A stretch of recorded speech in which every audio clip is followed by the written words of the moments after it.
You may be aware it was National Suicide Awareness Day recently, and it prompted a lot of discussion around the topic. People were open up about their own experiences of going down that path, their own experiences of losing people to suicide, their own experiences of their own thoughts and feelings, I should say, on how it can be prevented, how it can be coped with, how you can recognise signs and be there and support other people that may be going through that, try and mitigate it. But what stands out to me is it usually is very illogical, it's not obvious, it's not made apparent, and that's what makes it so dangerous. And I've talked about that before, but that remains the case. Excuse me. One thing that did stand out to me amongst the discussion was a podcast and an article that was released by Tim Ferriss, who's one of my favourite bloggers. He's very successful in the fields of sort of productivity and anything that relates to getting more out of who we are as human beings that may not be immediately apparent. He would experiment with everything and everything, sort of thing, anything and everything. He, in the spirit of that, he went to a retreat and spent a week on ayahuasca. I think I'm pronouncing that right. It's a hallucinogenic psychedelic drug, which one of the side effects of which promotes hyponysia, which is the opposite of amnesia, in that it gives you an acute recall, acute memory of things that have happened in the past, whereas amnesia is a sort of loss of memory, of sort of difficulty in recalling things.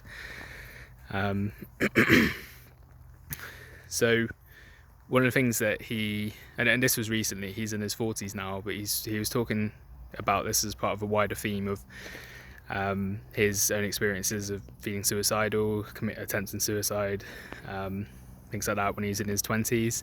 Said it wasn't really apparent why he would feel the way he did.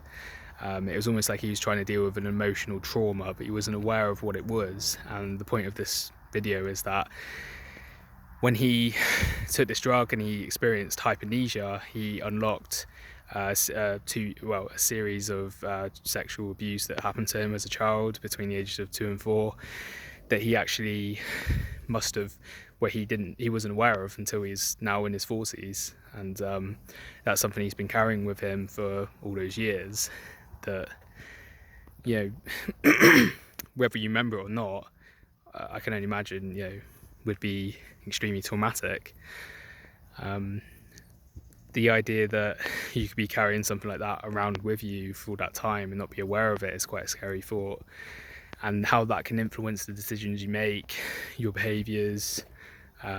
He basically ties it to, it almost gives an understanding of why he felt the way he did during this period of his life, why he reacted the way he did, why he was carrying such a sort of extra burden on top of life's difficulties that he was going through at the time.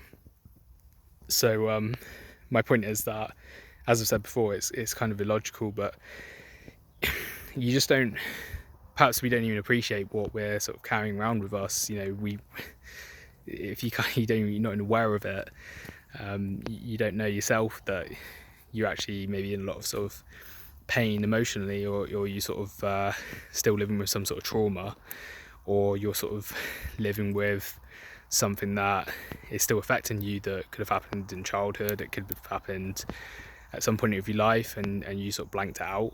It's quite a scary prospect, but you know, I've reason to believe him. Like I say, he's a very sort of transparent and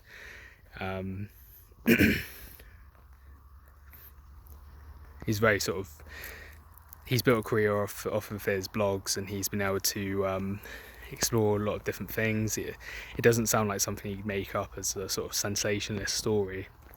I have reason to believe that what he's saying is true, and it's a genuine lived experience. And just wanted to put it out there for you, to consider as an extra sort of tangent to that conversation overall. The podcast itself and the article sort of revolves around a practical approach to suicide, so trying to understand the reasons behind it, trying to sort of seek logic in something that is illogical, which is something that I touched upon before.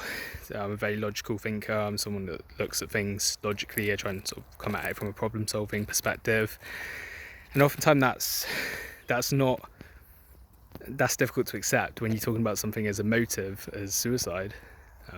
But until we understand it practically, I don't see how else it can be solved as a health threat. It's the biggest killer of men under age 45 for one thing, and women also. It's a huge killer as well. But young men like myself, it's the biggest threat to my life.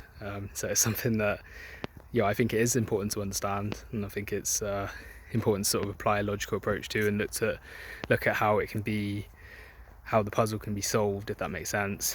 So I'll share the article and the podcast with you, and I encourage you to check it out, and sort of maybe it will help you understand, or sort of give you some a different perspective, and something to think about, as always.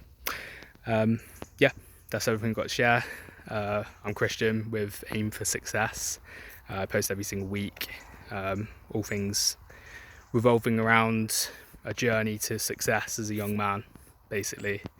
So I invite you to carry on watching. Just follow the channel if you're interested, and I'll see you next week. Thanks.